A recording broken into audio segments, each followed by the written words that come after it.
Hello everyone, welcome to Physics Tutorials. My name is Ganga Bhavani. This is session 3 of Fundamentals of Physics.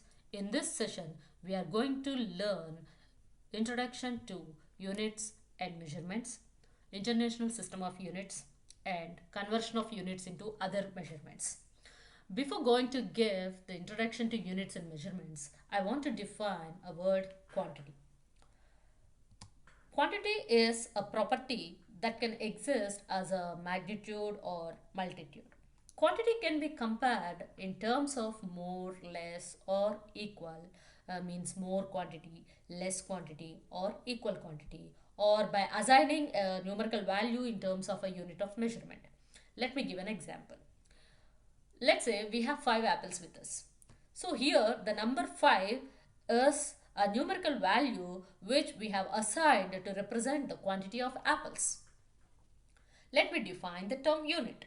A unit of measurement is a standardized quantity of a physical property which is used as a factor to express occurring quantities of that property. Again, this unit is divided into two categories. One is basic units and the second one is derived units. Because not all the quantities require a unit of their own. Using basic physical laws, units of quantities can be expressed as a combination of units of other quantities. Thus, only we require a small set of units. Those units are basic units. There are mainly 7 basic units we have. Those are unit of mass, unit of length, unit of time, unit of electric current, unit of temperature, unit of luminous intensity, and unit of amount of substance. Other than basic units, remaining all units are derived units. Derived units are a matter of convenience as they can be expressed in terms of basic units. Let's have a look about the international system of units. As of the 21st century, multiple unit systems are used all over the world, such as the United States customary system, the British system, the international system. However, we all know the United States is the only industrialized country that has not yet completely converted to the present metric system. There is no proper system followed universally till 1875 when the Metric Convention treaty was signed by 17 nations. After this treaty was signed, a general conference of weights and measures was established and it produced the current system what we are using, that is nothing but the International System of Units, that is SI.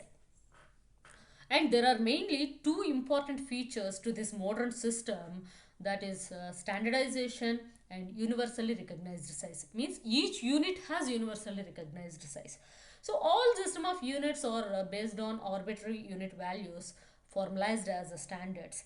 Some unit values occur naturally in science. Those units are called natural units.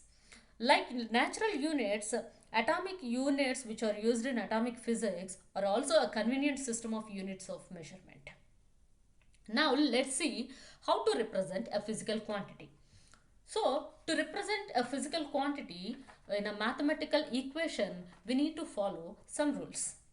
Let's see how to represent a physical quantity. Let's say A is a physical quantity. Now the representation of this physical quantity A is the product of a numerical factor and unit of that physical quantity. So this is the mathematical notation for the physical quantity. Let me give an example.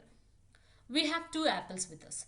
Now I want to represent this physical quantity in a mathematical notation. So how can we express the quantity of this 2 apples in this equation? 2 into apple.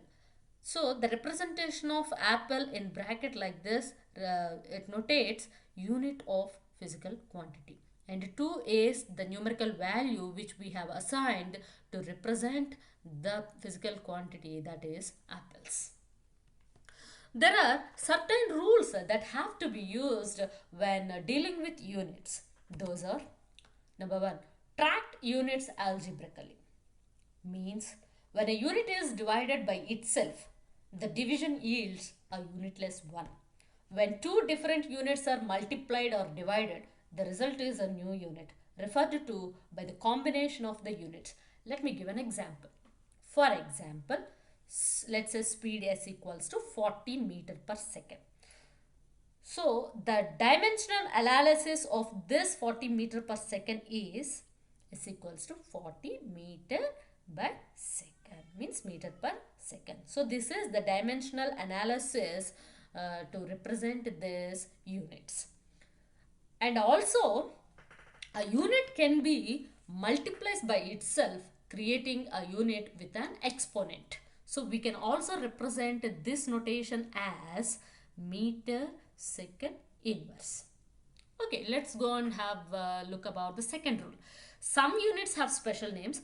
However, this should be treated like their equivalents. Means, let me give an example for that. We all know 1 meter equals to 100 centimeters. Means, instead of 1 meter, we can write 100 centimeter. Like that, instead of 1 kg, we can write 1000 grams. Like that, we all know surface tension is a physical quantity. So the unit of this surface tension is Newton per meter. So instead of Newton per meter, we can also write kg per second square. So like this, few units have special equivalents. Like, we can treat them as with their equivalents. So these are the main rules we have to follow while we are dealing with physical quantities. Now, let's see how to convert units into other measurements. It involves comparison of different standard physical values, either of a single physical quantity or of a physical quantity and a combination of other physical quantities. Let's start with the physical quantity A. We all know the mathematical notation for the physical quantity A. That is, let's say Ni into Ai, which is in brackets. Let's say this is equation number 1. Now, I want to replace the original unit AI with its meaning in terms of desired units. Let's say AJ. Now, I want to write this AI as Cij into AJ, which is similar to this equation. And here Cij is a numerical factor like Ni. Now, I want to replace this equation instead of AI in equation number 1. So, I'll get the resultant as A equals to Ni into Cij into Aj. Okay. Here Cij into Aj is nothing but Ai value. Let's split this equation. So, I can multiply Ni with this both terms. So, I can rewrite this equation as like this. So, now the resultant is A equals to Ni into Ai, which is in brackets, into Cij into Aj by Ai, which are in brackets. So this is the final equation what we got. So using this, we can convert any physical quantity units into other measurements.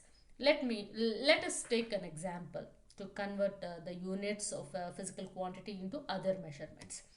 I have an expression for a physical value A involving the unit feet per second. That is, let's say AI.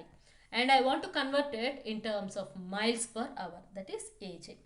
So, we all know 1 mile equals to 5280 feet and 1 hour equals to 3600 seconds.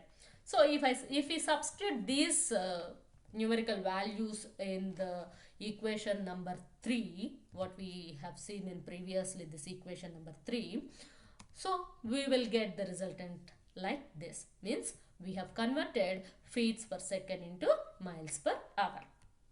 So like this, we can convert any physical quantity units into other measurements. Hope you all got the clarity about this basic introduction of units and measurements. Hope you all like this video. See you soon in the next session. Thank you.